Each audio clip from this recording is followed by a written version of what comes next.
Shoeing a horse starts with the back. Where am I sore? What is the feet doing to everything else? Right. We've got the foot, but it connects to everything else. If we don't have the foot right, it pulls the back down. Back pain comes in. The horse can't drop. There's just so many dynamics that we've left out over the years that I think our great forefathers really looked at the horse more than we do.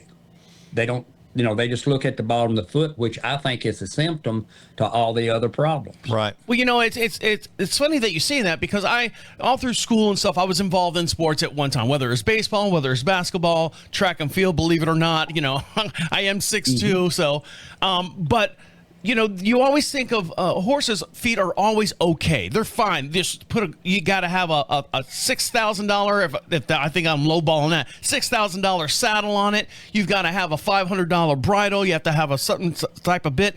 And a $50 shoe job. And a $50 shoe job.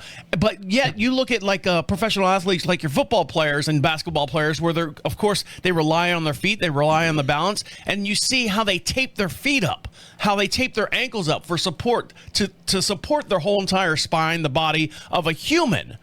And, we don't think of that way as far as a horse, as far as just put a shoe on the horse. And when we started this show, I was assuming that the horse's shoes was just so that they didn't have to walk on gravel. Mm-hmm. That's what was the old ideal. Years ago, that was the ideal.